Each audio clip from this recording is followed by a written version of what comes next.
Et nous aussi, on va ouvrir la parole de Dieu ensemble et j'aimerais vous inviter à ouvrir vos Bibles avec moi ce matin dans le livre des Actes, au chapitre 6. Et ce matin, on va, Dieu voulant, terminer le chapitre 6 ensemble en lisant les versets 7 à 15 dans le livre des Actes, chapitre 6. Et la lecture va se faire à partir du verset 7. La parole de Dieu dit ceci: la parole de Dieu se répandait de plus en plus. Le nombre des disciples augmentait beaucoup à Jérusalem et une grande foule de sacrificateurs obéissait à la foi. Étienne, plein de grâce et de puissance, faisait des prodiges et de grands miracles parmi le peuple. Quelques membres de la synagogue dite des Affranchis, de celle des Cyrénés, de celle des Alexandrins, avec des Juifs de Cilicie et d'Asie, se mirent à discuter avec lui, mais ils ne pouvaient résister à sa sagesse et à l'esprit par lequel il parlait. Alors ils soudoyèrent des hommes qui dirent: « Nous l'avons entendu proférer des paroles blasphématoires contre Moïse et contre Dieu. » Ils émurent le peuple, les anciens et les scribes, et se jetant sur lui, ils le saisirent et l'amenèrent au Sanhédrin. Ils produisirent de faux témoins qui dirent: « Cet homme ne cesse de proférer des paroles contre le lieu saint et contre la loi. Car nous l'avons entendu dire que Jésus, ce Nazaréen, détruira ce lieu et changera les coutumes que Moïse nous a données. » Tous ceux qui siégeaient au Sanhédrin, ayant fixé les regards sur Étienne, son visage leur parut comme celui d'un ange. On va s'arrêter ici pour la lecture et on va dire un mot de prière. Seigneur notre Dieu, oui, tu es sans rival, sans égal, rien au monde n'est comparable à toi. Seigneur notre Dieu, personne n'est semblable à toi, Seigneur Jésus. Et en reconnaissant, lorsque nous reconnaissons qui tu es, que tu es le Créateur de toutes choses, tu es celui qui règne, nous voulons, Seigneur, te dire que tu es notre roi et, Seigneur, te prier que ton règne vienne. Que ton règne vienne dans nos vies, Seigneur, dans nos cœurs, et que nous puissions fléchir le genou devant toi. Et c'est ce que nous voulons faire ce matin.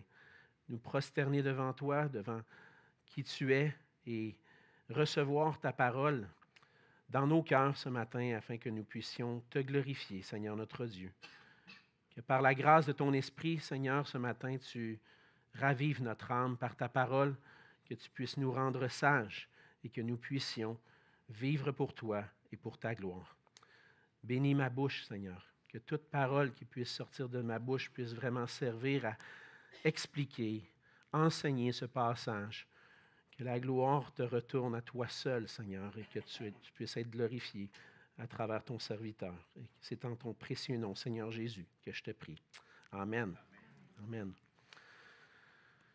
Lorsqu'on lit un roman ou lorsqu'on regarde un film, bien souvent, et presque toujours, je vais le dire comme ça, je dis presque peut-être parce que peut-être il peut y avoir des exceptions, on voit un personnage principal, le personnage principal de l'histoire mis en évidence. Si vous écoutez les films de super-héros, les Marvel ou les DC Comics, comme Superman ou Spider-Man, ça ne sera pas trop long quand vous allez voir qui est le super-héros, qui est le héros de l'histoire. Et dans ces films-là, c'est pas trop difficile de les identifier et d'identifier qui est le super-héros. Et on apprend à travers, souvent dans les premiers instants du film, comment ce super-héros-là en est venu à avoir des pouvoirs particuliers, mais aussi à voir sa vie transformée avec une nouvelle mission. Une mission qui va être là pour aider les gens et se battre contre les méchants. Et on voit ce super-héros prendre toute la place.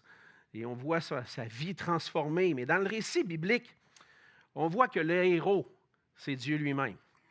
Dieu lui-même qui accomplit son plan à travers sa création et à travers son plan de rédemption en Jésus-Christ. De la Genèse à l'Apocalypse, le héros des Écritures, c'est Dieu lui-même, le Dieu trinitaire, Père, Fils et Saint-Esprit, qui se révèle et qui accomplit son œuvre.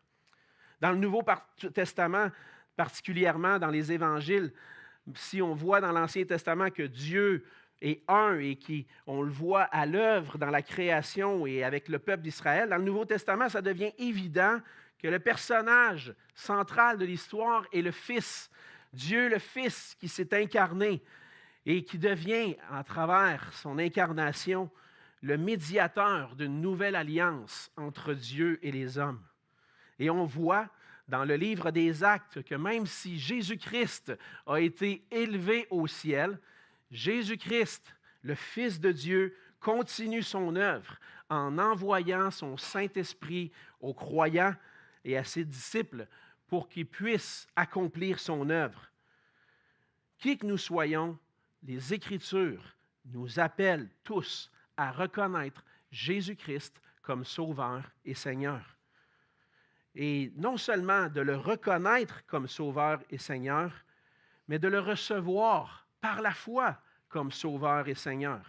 Et à partir de ce moment-là, Jésus-Christ fait une transformation dans nos vies qui fait en sorte qu'on doit maintenant servir un nouveau maître, servir Jésus-Christ.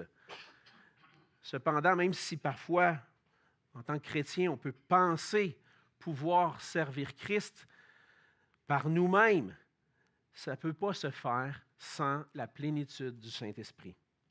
Ce matin, on commence à lire dans le livre des Actes le récit de Luc concernant Étienne.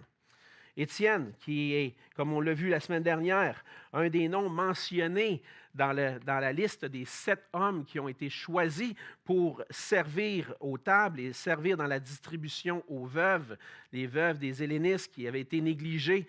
Maintenant, on voit Étienne, qui est mentionné comme un homme plein de foi et d'Esprit Saint. Et on voit que Étienne était là pour servir et aider les apôtres, mais il était entièrement dévoué à son service parce que c'était un homme qui avait un bon témoignage, qui était rempli du Saint-Esprit. Mais malgré le fait que Étienne avait été choisi pour servir aux tables, on va voir dans la suite que ça ne l'empêchait pas, Étienne, de témoigner de Jésus-Christ avec foi, avec sagesse, avec courage. Et ce matin, et au courant des prochaines semaines, on va voir comment Étienne est un modèle pour nous comme témoin de Jésus-Christ. Et on va voir ensemble ce matin que puisque Jésus-Christ est le médiateur de la nouvelle alliance entre Dieu et les hommes, nous devons proclamer avec sagesse l'évangile de la grâce. Premièrement, on voit dans les premiers versets comment Étienne nous est décrit. Et on voit dans ces versets-là qu'on doit rechercher la plénitude du Saint-Esprit pour proclamer l'Évangile. Étienne était un homme, comme dit le premier verset, dans le verset 8 en fait, qu'il était plein de grâce et de puissance. Il avait été choisi aussi, non seulement parce qu'il était plein de grâce et de puissance, mais on voit au verset 3 du chapitre 6 ce qu'on attendait de ceux qui allaient être choisis. Et quelles sont les qualités qu'on pouvait voir chez Étienne? C'était un homme de qui on rendait un bon témoignage, qui était plein d'Esprit Saint et de sagesse. Et plus loin, Luc va renchérir sur Étienne en disant au verset 5 qu'il était un homme plein de foi et d'Esprit Saint.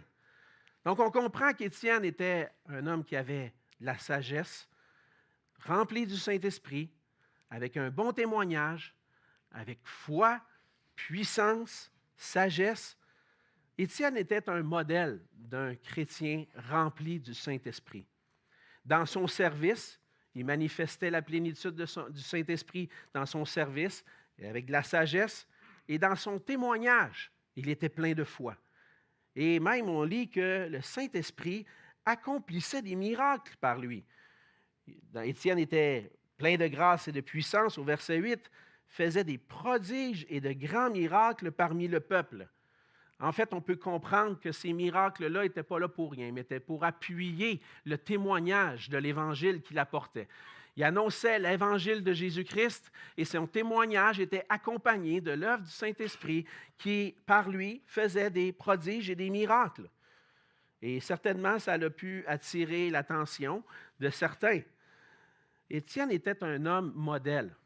Puis on va voir à la fin du récit de ce matin que Ceux qui le regardaient voyaient en lui le visage comme un ange. Pourquoi? Parce que je pense que Étienne était un homme modèle parce qu'il reflétait la personne de Jésus-Christ. Ça devient évident lorsqu'on prend le temps de comparer la description que Luc fait d'Étienne avec la description qu'il fait de Jésus dans l'Évangile. Lorsqu'on lit l'Évangile de Luc, on lit que Jésus-Christ accomplissait des miracles, il était rempli du Saint-Esprit, que c'était un homme de sagesse. On le voit dans sa foi aussi avec le Père, il priait. Et tout ce qu'on voit de Jésus dans les Évangiles, on le voit dans Étienne, qui était rempli de Jésus-Christ parce qu'il était rempli du Saint-Esprit. En fait, lorsque les gens regardaient Étienne, ils pouvaient voir la personne de Jésus en lui parce qu'il avait l'Esprit de Dieu qui vivait en lui. Et ce n'est pas pour rien, je pense, que ce qu'on lit au verset 15, que ceux qui le regardaient, son visage leur parut comme celui d'un ange. Il y avait probablement quelque chose de particulier dans ce que les gens voyaient, mais on voit qu'Étienne reflétait l'Esprit de Dieu. Certains commentateurs vont aller jusqu'à dire un peu comme Moïse reflétait la gloire de Dieu après avoir rencontré Dieu sur la montagne. Peut-être qu'Étienne reflétait la gloire de Christ.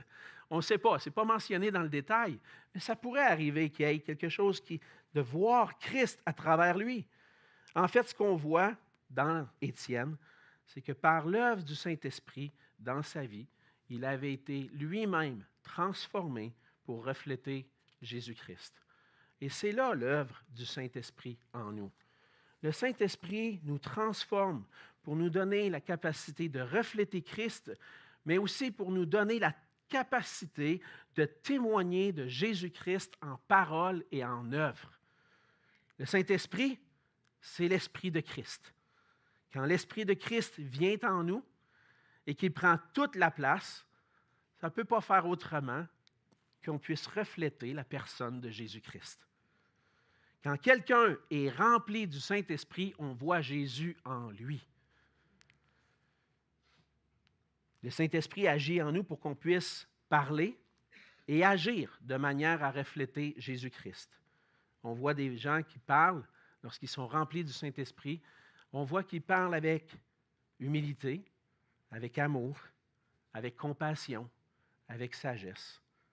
Je n'ai pas de difficulté à m'imaginer combien de fois Jésus, en lisant les évangiles, on le voit, a pu apporter des paroles de sagesse, de compassion, des paroles qui faisaient du bien à l'âme. Quelqu'un qui est rempli du Saint-Esprit, il reflète Jésus-Christ, et ça se manifeste dans ses paroles. Ses actions aussi sont marquées par un désir de bénir, de faire du bien. On voit qu'il cherchait à faire du bien, et c'est ce qu'on voit chez Étienne. Les gens ne peuvent pas résister à sa sagesse lorsqu'il va se mettre à discuter avec les gens de la synagogue. Et non seulement cela, mais dans ses gestes, dans le fait qu'il servait aux tables, on voyait en lui l'amour de Jésus-Christ. Il avait le courage et l'assurance de parler de la bonne nouvelle du royaume de Dieu. Et ce courage-là vient de l'Esprit de Christ qui agit dans le cœur des croyants. Et quand nous sommes remplis du Saint-Esprit, lorsque nous cherchons à être remplis du Saint-Esprit, on est rempli de la grâce de Dieu. C'est ce que je pense que le texte dit ici. Étienne était plein de grâce parce qu'il était rempli de la grâce du Saint-Esprit. Et il était rempli aussi de puissance. C'est l'Esprit de Dieu qui agit. Il nous rend capables de refléter Jésus-Christ. Et sans la plénitude du Saint-Esprit, on ne peut pas accomplir l'œuvre de Dieu.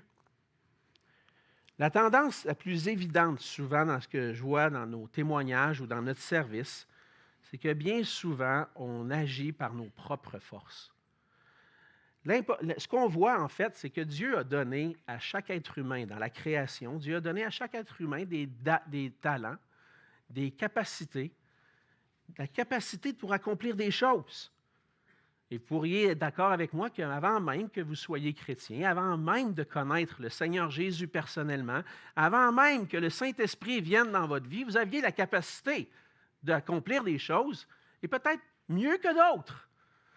Ça, on appelle ça en théologie la grâce commune, la grâce que Dieu accorde à toute la création pour que la société puisse bien fonctionner. On a des gens qui ont des talents dans différents domaines, et puis ainsi, la société, le monde avance et progresse. On avait tous cette capacité-là, par nature, d'accomplir des choses. Mais, dans le fond, ce qu'on faisait, c'est qu'on était capable d'accomplir ce que Dieu nous permettait d'accomplir, mais ce n'était pas fait pour la gloire de Dieu. Avant de connaître Christ, on ne fait pas les choses pour la gloire de Dieu, mais bien souvent pour notre propre gloire. Et parfois, dans notre service en tant que chrétien, on peut, nous aussi, continuer de s'appuyer sur ces capacités-là naturelles que Dieu nous donne pour servir. Et puis, qu'est-ce qu'on est en train de faire? C'est qu'on est en train de servir, mais en s'appuyant sur nos capacités. Même dans notre témoignage pour l'Évangile, parfois, ça arrive. On peut agir par nos propres forces, puis pour notre gloire personnelle. Ça m'est arrivé souvent d'entendre des personnes dire « J'ai témoigné à X personnes cette semaine. Hey, j'ai présenté l'Évangile à tant de personnes. » Là, on dirait que le nombre est important. Ou encore, « J'ai conduit un tel ou une telle au pied de la croix. » C'est toi qui as fait ça. OK? J'ai réussi à convaincre un tel ou une telle. Dans mon argument, là, j'ai réussi à le convaincre. Il était bouché. Hein? Il y a toutes sortes de façons dont on peut s'appuyer sur nous-mêmes puis faire les choses par orgueil. On peut même témoigner en s'appuyant sur nous-mêmes. Cependant, c'est seulement par l'Esprit de Dieu que nous pouvons réellement accomplir l'œuvre du Seigneur pour sa gloire. Ça prend une œuvre dans mon cœur pour me débarrasser de mon orgueil et faire toute chose pour la gloire de Dieu. Ça prend cette œuvre-là, même si ça fait des années que je suis chrétien, ça prend cette œuvre-là au quotidien. Débarrasser de mon orgueil pour la remplacer par l'humilité puis donner toute gloire à Dieu. C'est une lutte de chaque jour. Et c'est seulement par l'Esprit de Dieu qu'on peut le faire. On peut réellement accomplir toute chose pour la gloire de Christ par l'Esprit de Dieu. Comment on fait ça? S'appuyer sur l'Esprit de Dieu plutôt que sur mes propres forces. Un peu comme Étienne, qui était plein de grâce, plein de puissance. On voit qu'il s'appuyait sur l'Esprit de Dieu. Je pense qu'il y a deux choses qu'on peut faire. Premièrement, on s'appuie sur Dieu dans la prière. Avant toute chose. Avant de servir le Seigneur, je prie. Je m'appuie sur lui. Je dis, Seigneur, je ne veux pas faire ces choses-là par mes propres forces. Tu m'as donné des capacités naturelles, mais ce n'est pas avec ça que je veux te servir. Je veux te servir par la puissance de ton esprit. Et deuxièmement, je pense qu'on s'appuie sur la grâce de son esprit lorsqu'on s'appuie sur sa parole pour accomplir le ministère. Et si je ne précède pas mon service, mon témoignage de la prière, bien souvent, ça nous empêche d'agir avec courage ou encore de donner gloire à Dieu. Dans notre mission de proclamer la bonne nouvelle de Jésus-Christ, on doit s'appuyer sur la grâce et la puissance du Saint-Esprit, comme Étienne, qui était plein de grâce et de puissance. Et avec cette grâce que le Saint-Esprit nous donne, on peut répondre aux opposants avec sagesse. Et c'est ce qu'on doit faire. Le Seigneur nous appelle en tant que chrétiens à incarner ses valeurs, et incarner ses qualités, comme Jésus, comme Étienne, et on doit répondre avec sagesse. On voit dans le texte de ce matin que Étienne était en relation avec des membres de la synagogue, qu'on appelle la synagogue dite des affranchis, de celle des Cyrénéens, des Alexandrins, avec des Juifs de Cilicie et d'Asie. Et donc, il y avait des discussions avec eux. Tous ces gens-là, on parle de la synagogue dite des affranchis. Ce que ça veut dire, c'est les affranchis, c'est ceux qui ont probablement été autrefois des esclaves, qui ont été libérés. Et dans ce texte, dans ce contexte-là, dans le contexte où Étienne servait, c'était probablement des Juifs de la diaspora qui étaient esclaves là où ils ont grandi, là où ils ont vécu, qui ont été libérés par leur maître et se sont envenus à Jérusalem pour s'établir là. Et là, il y avait une synagogue pour les Grecs, pour les Juifs grecs. Et c'est là qu'Étienne. Et là, on voit que dans cette synagogue-là, où il se passait l'enseignement de la parole et toutes sortes d'autres éléments qui ont lien avec la société juive, il y en avait de partout. Des Cyrénéens, c'est des régions, des Alexandrins, la région d'Alexandrie, des Juifs de Cilicie, d'Asie, de partout étaient là. Et donc, c'était composé, une synagogue composée de Juifs d'origine grecque, ou on pourrait dire qui avaient immigré à Jérusalem pour, après avoir été libérés. Et le texte nous montre que les discussions semblaient être quelque chose de courant. Et lorsqu'il dit qu'il discutait, dans le fond, qu'il y a des Juifs qui se sont mis à discuter avec lui, le verbe discuter est quelque chose de comme dans la routine, dans le quotidien. Ce n'est pas arrivé juste une fois, c'est arrivé régulièrement. Étienne, il allait à la synagogue, puis il engageait des discussions. J'imagine Étienne arriver à la synagogue, lui qui avait peut-être, on ne sait pas exactement, mais peut-être été témoin lui-même de la résurrection de Jésus-Christ, ou du moins qui en avait entendu parler des apôtres puis qui avait cru en Jésus-Christ. On peut voir qu'il allait à la synagogue et puis il pouvait peut-être demander aux gens, « As-tu entendu parler de Jésus-Christ? As-tu entendu parler? » Là, oui, on a entendu parler, c'est sûr. Et là, commençait à avoir qui est ce Jésus-là? Le Messie, le Sauveur, le Seigneur. Et on peut facilement s'imaginer Étienne en train de témoigner, d'annoncer Jésus-Christ.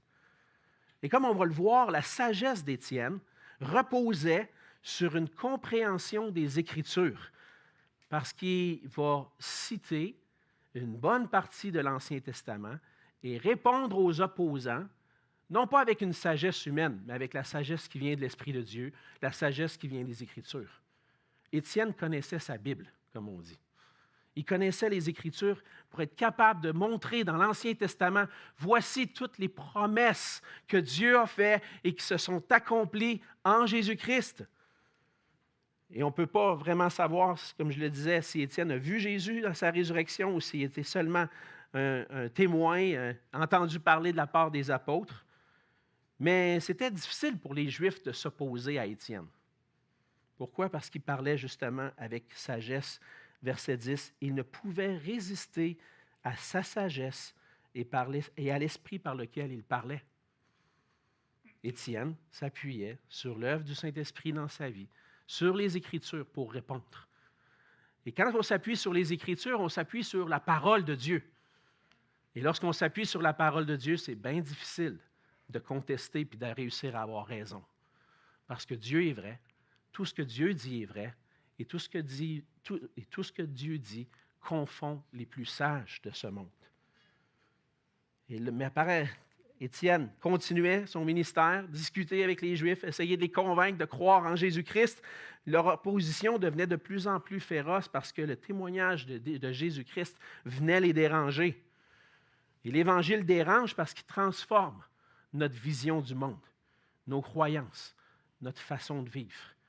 Et si vous êtes souvent témoin de ça, lorsqu'on apporte l'Évangile à quelqu'un qui n'a peut-être jamais entendu parler, bien souvent on rencontre de l'opposition parce que ça dérange. Ça dérange ma façon de voir les choses. Et les Juifs voyaient dans le discours d'Étienne des choses qui venaient les déranger, particulièrement en lien avec le temple et la loi de Moïse. On va voir que tout le discours d'Étienne, dans la suite, dans le chapitre 7, va tourner autour de cette question-là du temple. Que signifie le temple? Et lorsque les Juifs, eux, voyaient, dans ce qu'ils voyaient le temple, ils ne comprenaient pas réellement la signification du temple. Ils voyaient le temple comme c'est la maison de Dieu. Et à travers les rituels qu'on fait, le culte qu'on accorde à Dieu dans le temple, on se rend agréable à Dieu. C'est comme s'il fallait absolument avoir le temple pour réussir à avoir une relation avec Dieu. Et on peut s'imaginer que lorsque Étienne arrive et il dit, c'est pas de cette façon-là que tu plais à Dieu, mais c'est à travers Jésus-Christ. Et Jésus-Christ va venir transformer ces choses-là. Il vient transformer. Il ne vient pas abolir, il vient les accomplir. Ils ne comprenaient pas la signification réelle du temple. Ils ne comprenaient pas la signification réelle de la loi de Moïse. Pour eux, c'était une règle à suivre pour gagner la faveur de Dieu. Et quand on proclame l'Évangile, on annonce un message qui, un peu comme Étienne, dérange la façon de penser des gens. Si Jésus est réellement vivant, ça change nécessairement ma vision du monde. Si Jésus est vraiment ressuscité, ça change. Mon monde n'est plus centré sur moi, sur ce que je pense qui est bon et sur ce que je veux accomplir. Non. Si Jésus est vivant, c'est le Seigneur de tout. Je ne peux plus faire les choses comme ça me plaît. Je dois plaire à Christ maintenant. Agir pour la gloire de Christ, ça transforme radicalement ma façon de penser et d'agir. Et l'être humain n'aime pas qu'on lui dise qu'il est dans l'erreur et qu'il doit changer. Pensez pour vous-même. Bien des fois, hein? Ton mari ou ta femme te dit « Hey, j'aime pas ça quand tu fais ça. » Oh là, J'ai ça avec mes enfants des fois, mais j'agis de même moi aussi des fois. Oh non, mais là, franchement, il n'y a rien là. La même chose quand on prêche l'Évangile. On annonce Jésus-Christ. Ah, mais là, on ne va pas commencer à croire ces histoires-là. Là. Et le monde a une façon de penser qui n'est pas tournée vers Dieu, qui n'est pas tournée vers Christ. Au contraire, on nous bombarde sur les réseaux sociaux de beaux petits proverbes, de belles petites maximes qui nous incitent à croire qu'on est le centre de l'univers. Il faut que tu t'aimes toi. Commence par toi. Pense à toi en premier. S'il y a des gens qui te dérangent autour, éloigne-les de toi. Prends juste le positif. Hein? C'est ça que le monde nous dit. On veut entendre ce qui nous fait du bien, ce qui console notre cœur. Ah, je suis une bonne petite personne. Naturellement, c'est ça qu'on veut. Mais quand on vient annoncer l'Évangile pour dire « Toi, tu n'es pas le centre de l'univers, hein? » Oh boy! Non, c'est Dieu le centre de l'univers. Va donc te promener, toi. Hein? Ça change tout. Parce que détourner l'attention de nous-mêmes puis de notre propre sagesse pour nous tourner vers Dieu, c'est de la folie pour le monde autour de nous. Comme Paul l'a dit dans 1 Corinthiens 1, 18. Vous connaissez bien ce verset-là. La prédication de la croix est une folie pour ceux qui périssent. Mais pour nous qui sommes sauvés, elle est une puissance de Dieu. C'est normal. En tant qu'être humain, naturellement, on n'aime pas se faire dire que tu n'es pas le centre de l'univers et que le monde ne tourne pas autour de toi. Tu es juste un être humain créé à l'image de Dieu pour glorifier Dieu. Ça ne fait pas notre affaire parce qu'on est pécheurs, déchus.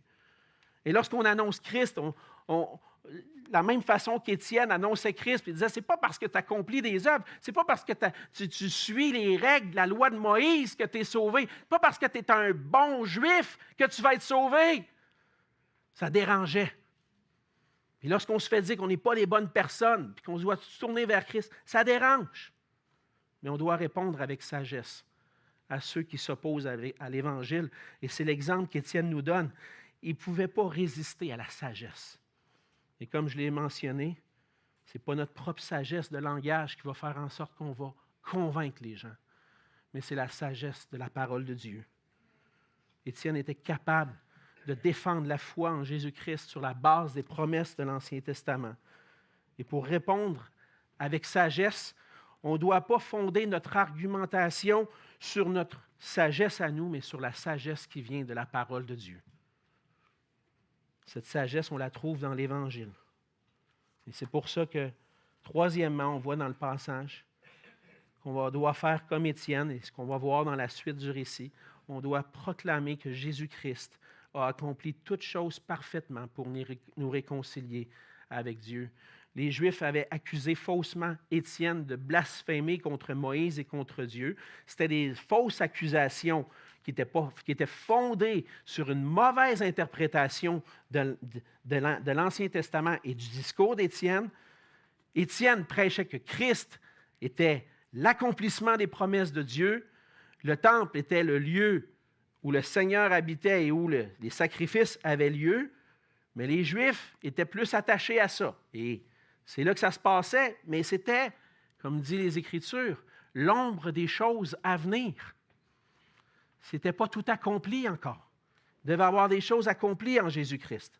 Mais les Juifs étaient attachés aux rituels, aux coutumes, sans véritablement saisir que c'était justement l'ombre des choses à venir. Et les fausses accusations ont fait en sorte que les Juifs ont saisi Étienne, l'ont amené devant le Sanhédrin. Et là, devant le Sanhédrin, Étienne va présenter sa réponse, qui est centrée sur la révélation de Dieu dans l'Ancienne Alliance et la vraie signification du temple. Une défense où on va voir que la venue de Jésus a une signification importante. Et ce que les Juifs ne comprenaient pas, c'est que Jésus-Christ est venu pour accomplir la loi et ainsi inaugurer la promesse d'une nouvelle alliance, la nouvelle alliance que Dieu avait annoncée. Jésus est venu l'accomplir et dans toute sa vie, dans toute son œuvre, Jésus n'est pas venu pour abolir la loi, mais pour accomplir cette loi-là. Dans Matthieu 5, 17, Jésus lui-même dit, « Ne croyez pas que je suis venu pour abolir la loi ou les prophètes. Je suis venu non pour abolir, mais pour accomplir. » Et dans toute sa vie, Jésus a rencontré toutes les exigences morales de la loi sans jamais manquer à un seul commandement. Il le fait parfaitement.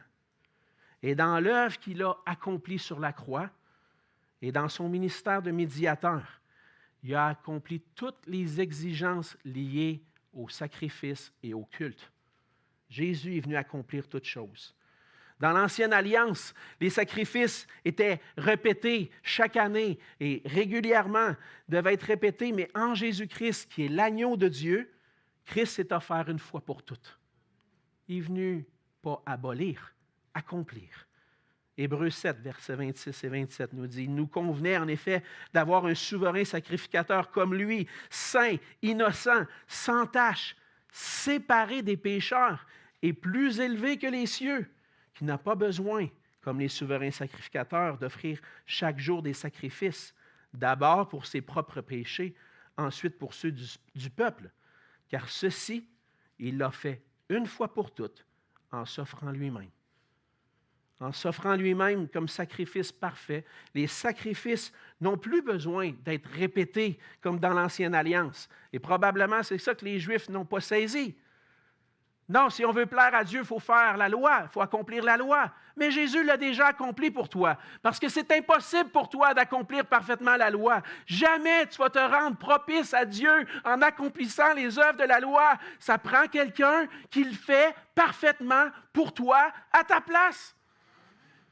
C'est Jésus-Christ qui est venu pour l'accomplir. Et si tu veux rester dans ta façon de penser que tu es une bonne petite personne, puis que tu vas être capable un jour de te défendre devant le Dieu de l'univers par toi-même, c'est impossible. Tu as besoin d'un avocat. Tu as besoin d'un médiateur. Jésus-Christ, le juste, qui s'est offert en rançon pour nous. C'est lui dont on a besoin. Et c'est le message qu'Étienne annonçait. Il annonçait un message de grâce, mais qui venait déranger. Et à cause que ça dérange, lui, on ne veut plus entendre parler de lui. On ne veut plus entendre parler de son Jésus. Mais Jésus-Christ est le sacrifice parfait pour nos péchés. Par la foi en lui, on peut avoir le pardon, entièrement le pardon. Puis par son sacrifice, Jésus devient le médiateur d'une nouvelle alliance entre Dieu et son peuple. Ce n'est plus les prêtres dans l'Ancienne Alliance, puis les sacrifices qui donnent accès à Dieu, qui sont l'intermédiaire entre Dieu et les hommes, mais c'est Jésus-Christ lui-même. Et comme les apôtres et les premiers disciples, le Seigneur nous appelle à proclamer la réconciliation entre Dieu et les hommes par Jésus-Christ. Parce que le sacrifice offert par Jésus-Christ nous donne la paix avec Dieu. C'est par la foi en lui que nos péchés sont pardonnés, que nos péchés qui nous séparent du Dieu saint sont effacés. Par Jésus-Christ, en Jésus-Christ, je peux maintenant avoir une communion intime avec Dieu. Je suis plus séparé de Dieu. Une communion de Dieu qui peut réellement combler tous les besoins de mon cœur, toutes les soifs que mon cœur peut vivre. Cette communion avec Dieu nous amène à l'adorer, à le glorifier. Et c'est là qu'on trouve réellement notre bonheur et notre joie.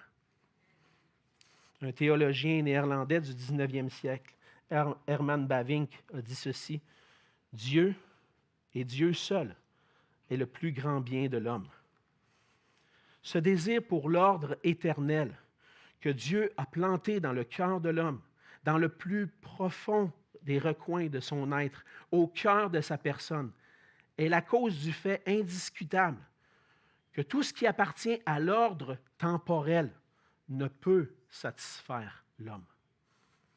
Ce qui appartient à ce monde, ce qui appartient à cet ordre temporel dans l'univers, on voudrait se satisfaire de toutes sortes de façons, satisfaire notre soif.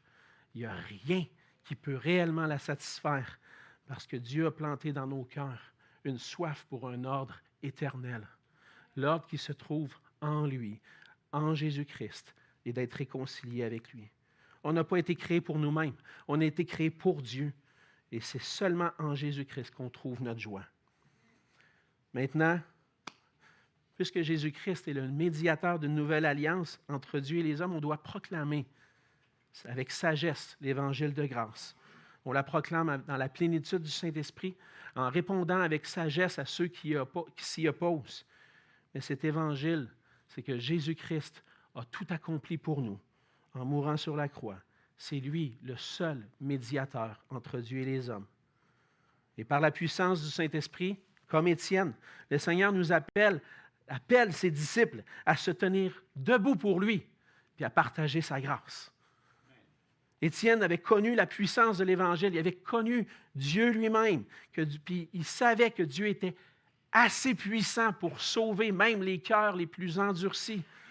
On va voir dans la suite du récit du livre des Actes que Paul va être sauvé, endurci, un persécuteur de l'Église, transformé. C'est la puissance de l'Évangile qui fait ça. Et si on a connu la puissance de l'Évangile dans nos vies, on ne devrait pas avoir honte de l'Évangile. Ça nous transforme. On devrait être plutôt prêt à le partager puis à le défendre. Et là, la question ce matin qui vient pour nous, as-tu connu la puissance de l'Évangile de Jésus-Christ dans ta vie? Puis je sais que je parle à des gens qui peuvent se dire chrétiens depuis des dizaines d'années. Et ce n'est pas parce que tu as grandi dans une famille chrétienne. Ce n'est pas parce que tu es allé à l'Église toute ta vie et que tu as entendu l'Évangile toute ta vie. Ce n'est pas parce que tu sers Dieu dans des ministères que tu as réellement compris l'Évangile, que tu l'as réellement saisi avec ton cœur. Ça ne veut pas dire que tu as connu vraiment la puissance de l'Évangile. Mais ce matin, avec la parole qui est proclamée, Jésus-Christ nous appelle tous à examiner nos cœurs. Est-ce que j'ai connu la puissance de l'Évangile? Est-ce que j'ai reçu Jésus-Christ comme mon seul Sauveur et Seigneur? Et si tu n'as pas encore reçu Christ, l'appel est encore là aujourd'hui. Viens à lui. Reçois par lui, par la foi en lui, le pardon de tes péchés. Sois lavé entièrement pour que tu puisses avoir accès à Dieu. Mais si on a cru, puis c'est sincère dans nos cœurs, oui, j'ai connu la puissance de l'Évangile, l'Esprit de Dieu m'a transformé, je ne suis plus la même personne, c'est évident, Dieu est à l'œuvre dans ma vie. Bien, si on croit que Jésus est Sauveur et Seigneur, on doit aussi croire qu'il sauve encore aujourd'hui, puis qu'il veut sauver. On ne doit pas avoir honte de proclamer son nom. Et on doit prier que le Seigneur nous dirige vers des personnes ouvertes à recevoir sa parole. Puisque Jésus-Christ est mort et ressuscité, proclamons avec sagesse l'Évangile en étant remplis de sa grâce. Prions. Seigneur notre Dieu, on veut te rendre grâce pour ta parole. Merci pour cette parole qui nous rappelle, Seigneur, que tu nous as appelés, toi, à ton Évangile un jour. Nous avons connu ta grâce. Nous avons connu que tu es le seul Sauveur. Et nous avons connu que tu es notre Seigneur. À nouveau, Seigneur, ce matin, on veut te consacrer nos vies. Te dire, Seigneur, prends toute la place. Remplis-nous de ton esprit, Seigneur. Transforme ma vie pour que je puisse refléter qui tu es, Seigneur Jésus. Que dans tous mes services, dans mon ministère, dans ma famille, avec mon épouse, avec mes enfants, que je puisse entendre qu'ils voient en moi toi, Seigneur Jésus, et que nos vies puissent refléter ta gloire. Conduis-nous ce matin, Seigneur, alors qu'on se rappelle ce que tu as fait pour nous à la croix. Alors qu'on prend le repas du Seigneur, aide-nous à revenir à toi, à revenir à la croix, à saisir ta grâce. Et c'est dans ton précieux nom qu'on te prie. Amen.